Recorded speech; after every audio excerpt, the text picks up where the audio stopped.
אנו מעדיפים תהליך הסדרי על פני מלחמה, תוך קיום התנאי הפשוט והברור. חיזבאללה לא יוכל לאיים על תושבי ישראל באמצעות פשיטות או באמצעות ירי ישיר. אני שב ואומר כאן באופן מפורש וחד משמעי, אם לא יצלח המהלך המדיני, לא נהסס להפעיל כוח צבאי כדי להשיב את התושבים בבטחה אל בתיהם.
درخواست عمومی در مردم به وجود بیارن که دولت‌هاشون ناچار بشن ضربه قاطع رو بزنن به رژیم صهیونیستی. ضربه قاطع چیه؟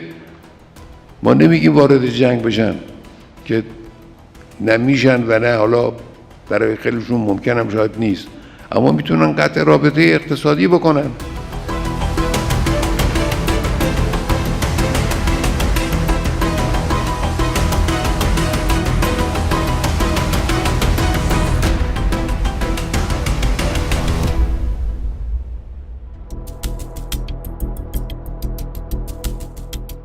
اقدامات نظامی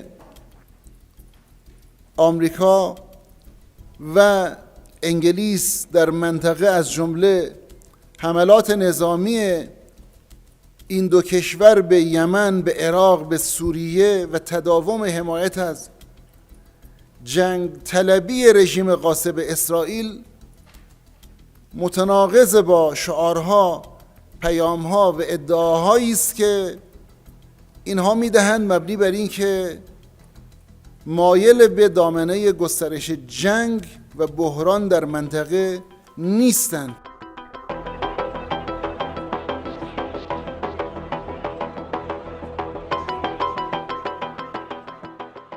Вашингтон, уверовав в свою безнаказанность, продолжает сеять разрушение и хаос на Ближнем Востоке. Крупнейшая с 2003 года авиационная операция Соединенных Штатов в регионе, подаваемая Джо Байденом как акт возмездия за атаку с применением БПЛА неустановленного происхождения по незаконно находящейся в Сирии американской базе, не имеет оправдания. Видим в этих попытках поиграть мускулами прежде всего стремление повлиять на внутриполитические расклады в Америке, желание хоть как-то подправить провальный имидж действующей американской администрации на международной арене в свете набирающей обороты президентской предвыборной кампании. При этом тот факт, что такие действия ведут к дальнейшей эскалации международной напряженности и приводят к гибели мирного населения, стратегов в Вашингтоне не волнует.